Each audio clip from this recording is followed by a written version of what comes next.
All right, welcome to the second day wrap-up of the High-End Munich 2024. Well, we're very nicely put in the video box of the high-end. Today, we visited some producers again. We did some nice interviews with Shunyata and Primare and stuff like that. And we also talked about our observation ship from yesterday. And most of them agreed on the fact that hi-fi, high-end is getting more expensive. Well, they started themselves about it. That was Yeah, that's actually true. because we didn't put it up, but they said, well, okay, the prices have really going up, and is this the future we want? Is this the developments we really adhere to? And the answer, of course, is no. But that is, and also when you see that there is I think very good that they have a plan that's called Sounds Clever. There are systems brought together in a certain affordable price range. But here at the high end, affordable means 5K. Per component. No, for the whole system. I don't think that's really affordable. No. Affordable is what we as students or as young people could afford below 1,000. Yeah. That's affordable. And there is still, but fewer and fewer equipment available for that price tag. So that's something we have to worry about, I think. Definitely, because, well, like you said, as a student or maybe has a 16, 17, 18-year-old, you can save money, you buy your first gear. At least I did. When I was 16, I bought my first Pioneer mini system. And it was 600 guilders back then, I think. So that's 600 euros right now, if you calculate inflation. And you did the same. I did the same. Yeah. You know, you work hard, deliver papers or so, yeah. And then at the end of the year you save 500 or so. And that's your first thing. So that's really something. And we must say that they're not here on the show, but the Chinese have come now more and more into the hi-fi realm. So we call it Chi-Fi, or it's called Chi-Fi, Chinese hi-fi. And I'm testing some in-ear monitors from that Tozo brand, which sets you back only $50, and it's very, very good. So over-ear, in-ear, on-ear. I think I'm predicting that the Chinese could step into that market.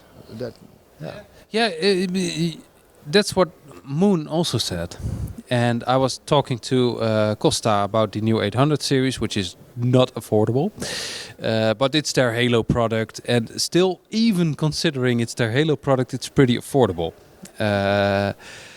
But I was talking to him, and Moon is not cutting off their entry-level range. So you still have the 200 series, and even below that, that's affordable, really good hi-fi. But they can still do that because they make everything themselves. They make their own PCBs, they make their own casings, they make their own, really their own products. So they didn't outsource to China. And they said, yeah, we're more expensive than Chinese hi-fi, but our salaries are higher, and we hope that we can offer a better quality. And that's a good thing. I mean, you invest more, but you get more.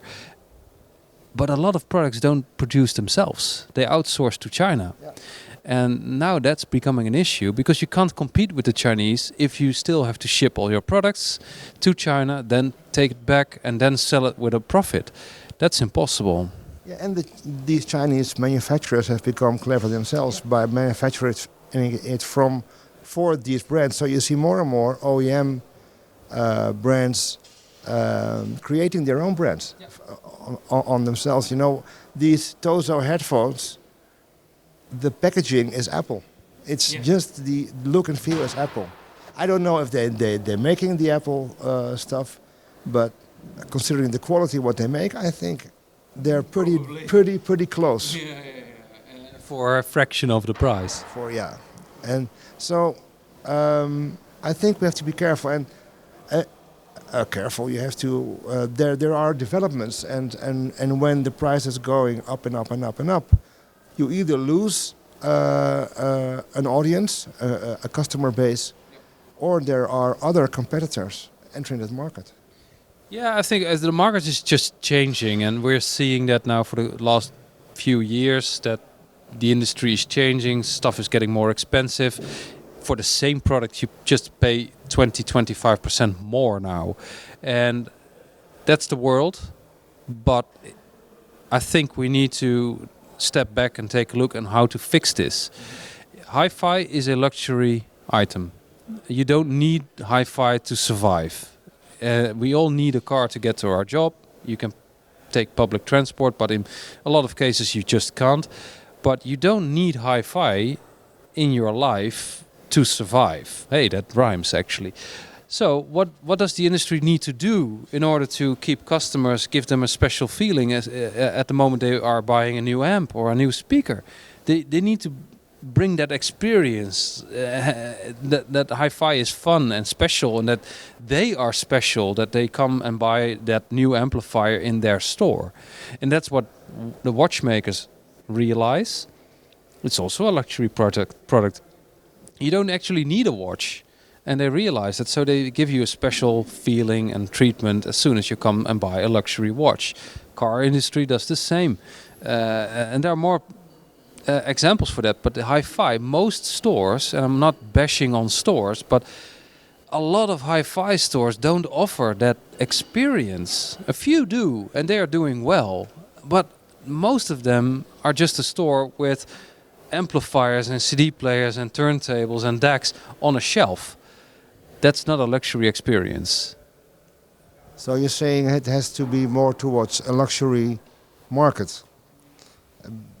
Well, not especially luxury market, but a lifestyle market. Yes, I think so. Don't you think that then a lot of money will go into marketing and into branding and into flagship stores, such as we have the Berg & Olufsen. You have Goldmund has a very, very luxurious flagship store in Geneva, next to the watch, to Rolex and Jaeger LeCoultre. Well, they got the point then. Yeah. So, and they're selling. Berg & Olufsen sells 20,000 K TV screens.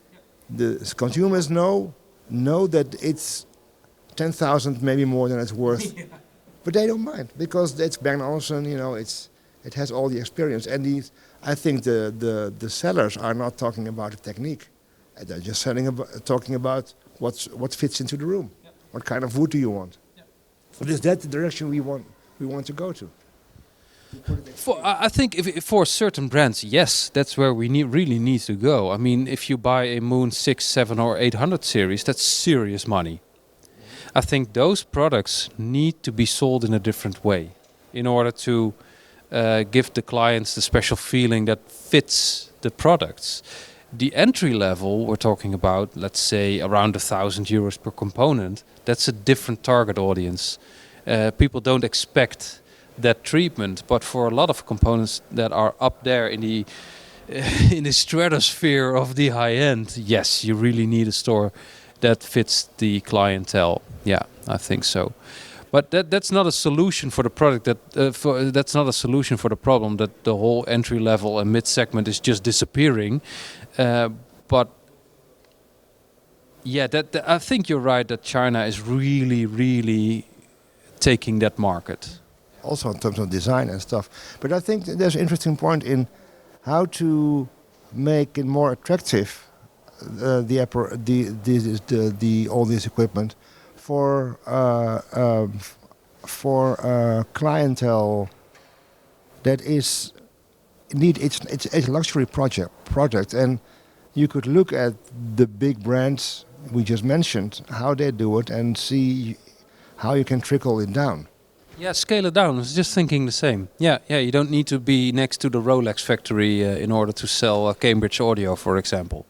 No, and so let's be creative. Yeah, that's the thing. And on that topic of being creative. So we are this high end. For us, it's more. It's not philosophical, but we're now thinking about a little bit above the new release of product X and speaker Y. We have been talking to owners of brands who are aware of what's happening right now, and in whom we see we are on the same page for the future.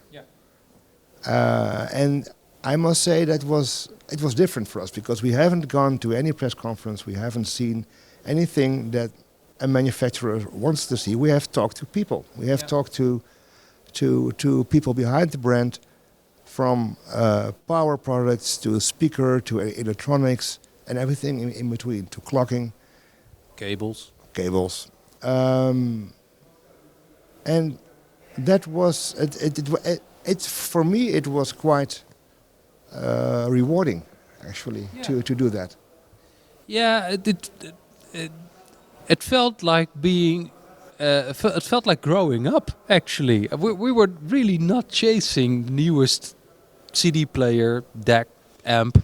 We interviewed Moon about the new 800 series, but after that we talked for 40 minutes about the industry. And the interview was very nice. Costa is a cool guy, but after that we got really serious, and it was a very interesting talk. And it was very nice that we had the time to do this. And I think after seeing this high end with different eyes, we really need to take a thorough look on the industry and see how we're moving forward for the next 10 years. Because stuff is really changing, and it's changing fast. So what we saw, this is Super Dragon. They occupied actually the area that was taken formerly by I don't know, a very big distributor. Brands, so maybe BMW or whatever. This is Chinese. It costs 1.2 million euros. Horn system, and they make everything. So that's one. So Chinese can make really expensive, high quality hi-fi. Then point two here is that we see a lot of retro. It's already going on since the surge of vinyl. But indeed, we have been talking with industry guys much about retro stuff, about Nakamichi cassette decks, about Tannoy speakers, which are very good, with the good old Japanese top-end amplifiers from brands like Samsung, Yamaha. And do you think we will talk in 30 years from now on what products will we talk that are released this year or the past year? We will talk about, I think. No. Nothing. No. No. The golden age of hi-fi was 60s, 70s. Is it better than what we produce now? No. Absolutely not. But it was... It's more expensive and it doesn't perform better. That's it.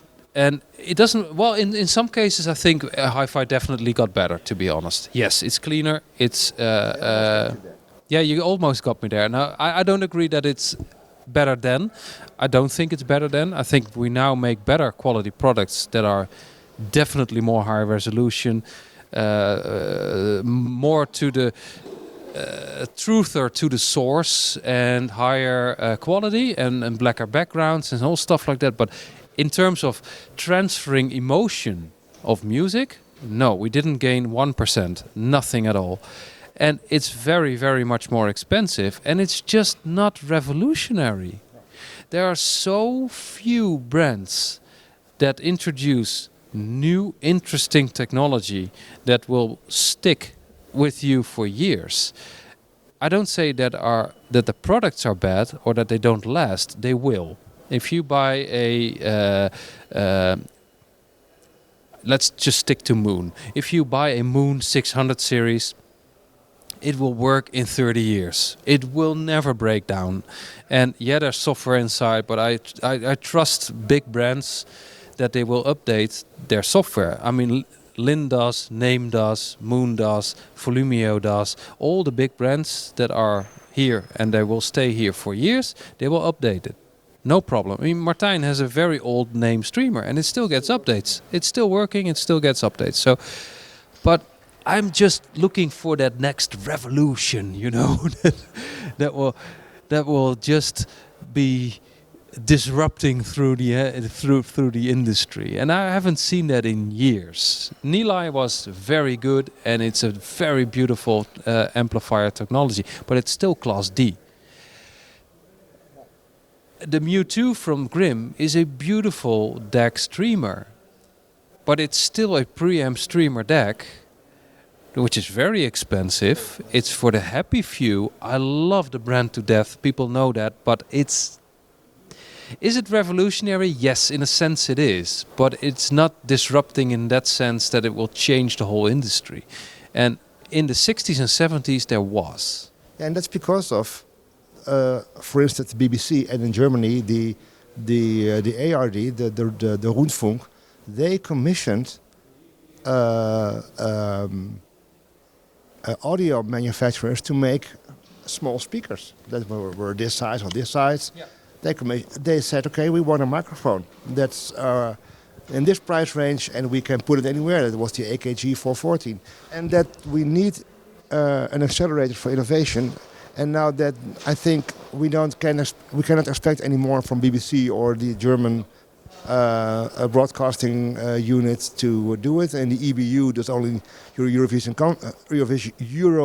Song Contests. Yeah. So we cannot expect any innovation from that side. No. But there are innovators. Yeah, we heard today or yesterday that in the UK there are companies that are really interesting and innovative. I think we also saw them a few years ago, a young engineers from Britain who made new air motion transformers. Yeah, he sold the technology, I think, to Sonus Faber. It's possible, but so we are really curious. So if you have read anything about small companies that are really on the forefront of the development and doing innovative stuff, please let us know, because we are about to find out. Maybe we're going to visit. We had a plan to go to England anyhow, to the south. So that might be interesting. Maybe also in Germany. Because Germany, of course, with the Fraunhofer Institution and with people like Christoph Faller, they are really innovative. But maybe it's also our task to give these people the floor, the flat platform. Yeah, I agree, because I don't want to think in problems. I want to think in solutions and think about how are we going to move this industry forward again. And you can't expect from small companies that they are very innovative, because it's really, really expensive. I don't know the numbers by heart, but the BBC monitor, the development of that monitor, the LS35, was crazy expensive. And they never earned it back, actually. But they weren't looking for that, because they just wanted the monitor for on the road, good sound, and they needed to be used in a van. And there was a bigger version, I think, for the studio itself. But small companies have to make a profit in order to survive. So you can't expect from smaller hi-fi companies to just pour in money and get investors, because they will just, in the end, they will die. As we have seen in the Swiss hi-fi, I think also it holds for the German companies, they form an ecosystem where the older engineers help the younger ones. So they don't see them as competitors. Of course they are, but they are helped. So I think that there is a future in also these kind of ecosystems. And yeah, in a way, it's the high beginning, not the high end. It's the high beginning we have. Wow. Beautiful. How philosophical, man. Yes, we're going to do a meditation session in a few minutes. So you're almost asleep. I'm almost asleep. When they put me in a chair and I'm asleep, especially here. No, but I think in the end it was an interesting high-end Munich again. Just like last year, I just interviewed the people I liked and think were interesting. This year we mostly had the smaller to mid-sized companies that are not being bought up by investors. There's a different atmosphere around those brands, I think, and I like the crazy hi-fi enthusiasts like Costa. I didn't even know, but he's a complete maniac in terms of cassette decks and 22 cassette decks, Nakamichi and Aiwa. Yeah, that was it. I like that. I like to find out who's behind the brands and what's driving them. So, Jung, what was your sort of highlight of this show? Well, yeah. Well, my highlight was the thought of Costa having 22 cassette decks from Nakamichi. I have 2 Nakamichis, but it's I think the passion of also a tribute to the equipment of that time. So we really have to make that again. We have to make hi-fi great again. Oh, sorry. No, not sorry. We have to make. We have to make hi-fi great again. And cheap, and affordable, and innovative, and attractive. But that could be possible. Sure. If you just find the right audience, you can make more, so it can be cheaper. Yeah. That's the whole point. So 100,000 of a cheap product or a good price, you have maybe more income. Yeah. Yes. Yeah, but to say one more thing about that, I was just talking to a friend of mine outside. I'm not going to mention names, but he was saying, you know, in Europe the margin is X, but if you go outside in some countries, they want 80 to 90 points, 80 to 90, and that's just impossible because equipment will get so ridiculously expensive because all the people in between the producer and the client, they all want to make money, and if you want 80 to 90% margin, that's just insane. That's absolutely impossible. And so he said no, but that was again a confirmation of what we see here. I think that's the whole point. Everyone needs to make more profit because there's less hi-fi being sold. So we need to make it great again. Well, I really think when the industry would make real new products that are affordable, they will sell. you don't need, these margins, the surge in margins it's a dinosaur path. It is. Because of course you want more if there's less. Yeah, if there's less, you want more. Yeah, but you need it. But well, okay. Enough about that. I think it was a great show because we talked on a completely different level this year. And sorry for all the people that want hi-fi news and new product news. We get all the press releases anyway, so you can read it. Check the website for all the press releases, but this was a different show for me. I just wanted to see. We went in with a different vision. What make you confident about the future? Is there something the past 2 days that you? Yeah, this hi-fi, the hi-fi will never die. Another rhyme. Oh yeah, again, hi-fi will never die, and I'm pretty confident in that because if you talk to the people, there's a certain drive behind those brands that